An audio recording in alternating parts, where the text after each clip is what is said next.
Putin's Kuzka's mother has finally broken down for good. The pale little pimple strains and fusses, creaks, bangs his tiny fist on the toilet rim, but all his super weapons, with each new use, deliver a pinpoint blow solely to the ego of the Kremlin dictator.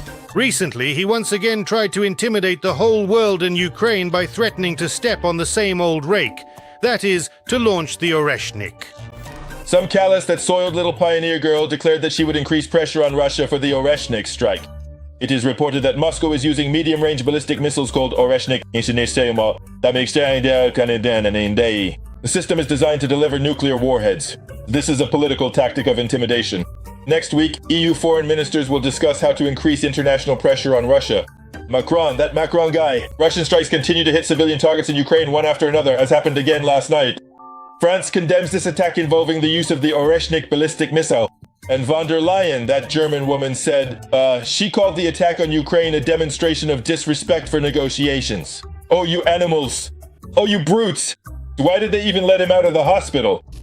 Putin nearly burst from hysteria after Ukrainian defense forces completely destroyed, one after another, first the base of his personal infantry unit Akhmat in the Kursk region, and then wiped out the headquarters of the elite drone unit Rubicon in Starobilsk.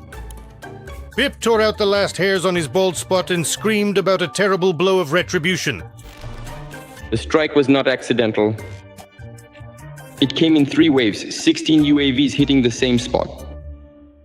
Of course, we will investigate the details. They will be investigated. The appropriate conclusions will be drawn. For reasons that are still inexplicable and defy logic, Putin's main punitive weapon remains the Oreshnik missile system. This was already the 3rd use of an intercontinental missile against Ukraine, and it was the most spectacular failure and outright disgrace. The ultra-modern, nano-inimitable, unparalleled missile, fueled by traditional values, was personally ordered by Putin to destroy decision-making centers in Kyiv, but ended up hitting a garage cooperative in Bila Tserkva.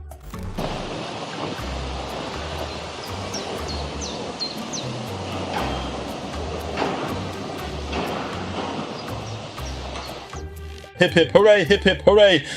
Hooray for everyone!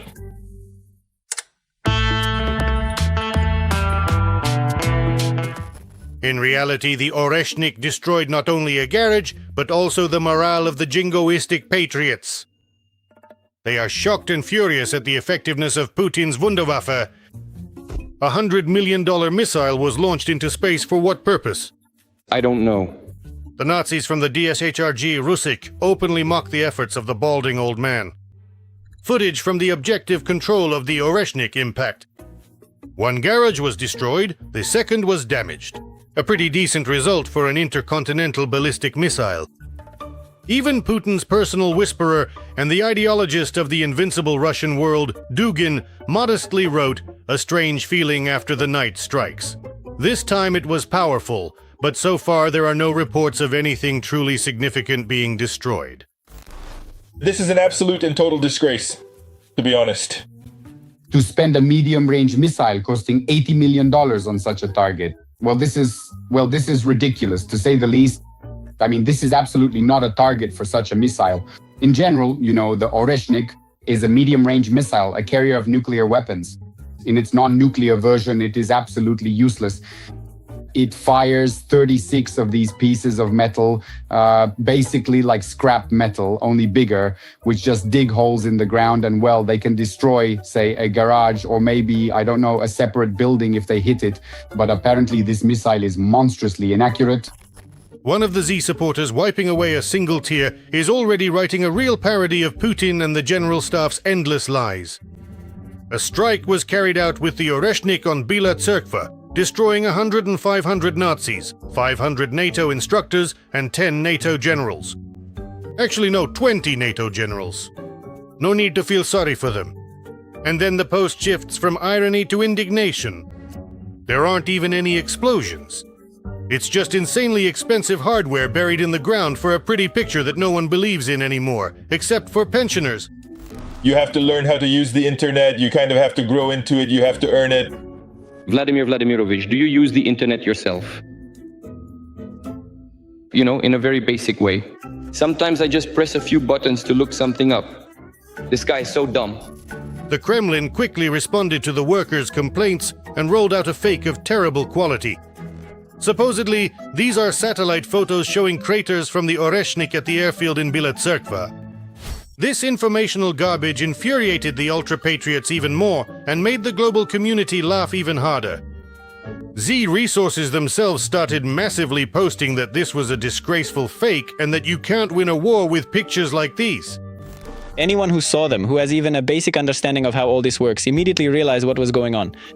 But there was something funny. It all started with the channel Man from the 90s. But there's a nuance here because he immediately pointed out that, so to speak, this nuance exists. Satellite images of the Oreshnik strike on Bila Tserkva. I made these images in 1 minute. This is for the fools who believe in such images and ask, where is our evidence? Well, here it is. What else should I add? Just tell me, it's not hard for me. If I hadn't said myself that these were fake images, they would have spread all over the internet in half an hour. And I didn't even try hard to make them. And you could make them not in a minute, but in 3. It turned out that Oreshnik and the propaganda both failed at the same time. The occupiers, apparently, were well aware that Oreshnik had almost a 0 chance of hitting its target. That's why this time they launched 2 of them at once. They would have been better off not doing that, because the second missile didn't even reach Ukrainian-controlled territory. It fell not far from occupied Donetsk, right on Russian positions, as far as 40 kilometers from the front line. According to the Institute for the Study of War and independent OSINT analysts, Oreshnik malfunctioned in flight and broke apart. The legendary flight of Oreshnik was captured on camera in Donetsk. The footage shows the fall of submunitions characteristic of this missile in the area of occupied Yasinovataya. What is this? They've completely lost their minds. In the end, one Oreshnik hit a garage, and the other didn't even make it. Actually, the Oreshnik is designed to deliver nuclear warheads, which means that the most advanced Russian intercontinental missile will, in 50% of cases, deliver a nuclear strike on its own territory. After such a demonstration, we don't know about the rest of the world, but Russians should be scared out of their wits. It's scary, really scary. Especially considering that other elements of Russia's nuclear arsenal are of even more questionable quality than the Oreshnik. Take the Sarmat missile, for example, which Putin has been putting on combat duty every year for almost 10 years now, but still hasn't managed to actually do so. Now the Sarmat, a successful test of the heavy intercontinental ballistic missile Sarmat has been conducted. It is planned that by the end of the year, the first such system will be put on combat duty. In the near future, the first launchers of the Sarmat system will go on combat duty. The first serially produced heavy ballistic missiles Sarmat have been delivered to the troops. We will soon demonstrate them on combat duty. There is nothing like the Sarmat in the world. Ours is not yet on duty. It will be on duty soon. Wonderful. Amazing. Brilliant. The Sarmat either explodes in the silo or flies 100 meters and boomerangs back to those who launched it, or flies off in an unknown direction, as happened during the last exercises. That time, for the first time in the history of military tests, the general reported to Putin that the missile was successfully launched. And that's it. He mysteriously kept silent about hitting the target. And Putin, just to be on the safe side, didn't even ask for clarification. The Strategic Missile Forces have launched the newest heavy liquid-fueled intercontinental ballistic missile, Sarmat. The launch was successful. The launch objective was accomplished. Mr. Sergeyevich, congratulations on your achievement.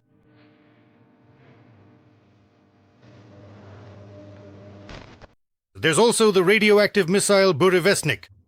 It's an intercontinental cruise torpedo with a nuclear engine. Putin first bragged about it in his famous cartoons, after which military experts around the world nearly drilled a hole in their temples with their fingers.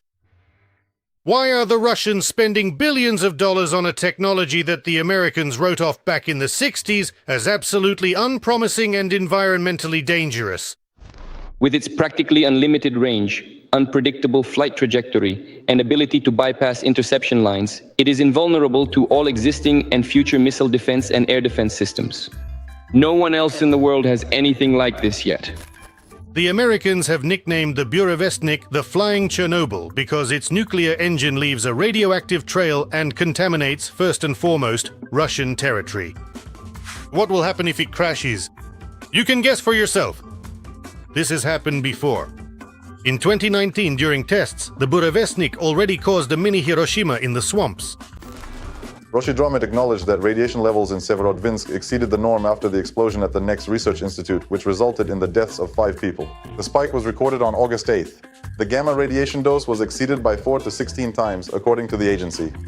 Let me remind you that on August 8th, the Russian Ministry of Defense reported that an explosion occurred at a test site in the Arkhangelsk region during the testing of a liquid propellant rocket engine. Experts suggested that they might have been testing the 9M730 Burevestnik missile. That's smoke, Jenny. There's a fire over there. There have been a total of 13 tests of this wonder weapon. All of them unsuccessful.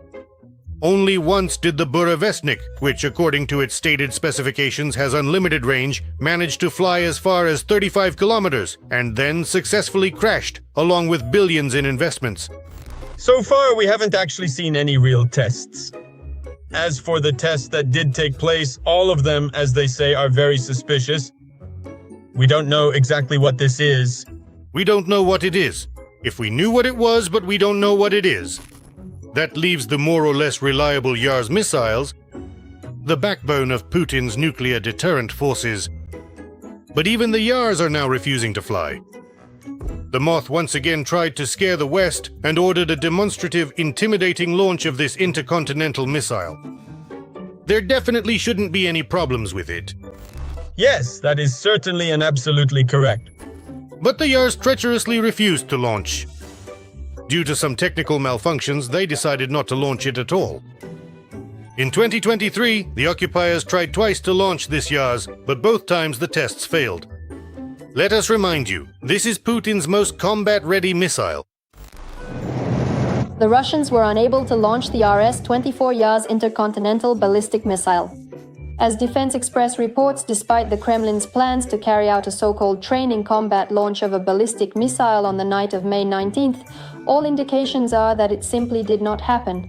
According to the publication's analysts, if it had taken place, local residents would have witnessed it, and with a high degree of probability, photos would have appeared online. We won't even talk about the mythical underwater Poseidons that supposedly cause tsunamis or the useless avant-gardes, because they simply do not exist. The ultra-patriots and Z supporters can shout all they want about turning the whole world to dust, nuclear ash, and flight missions to London, Kyiv, and Washington. But they need to understand that their nuclear arsenal is first and foremost a danger to themselves. And the more often they wave it around, the greater the chance it will go off right in their own hands.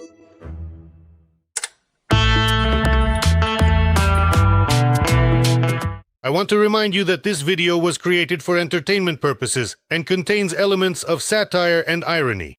All facts and events are presented in a hyperbolized or exaggerated manner to convey a comedic or dramatic effect.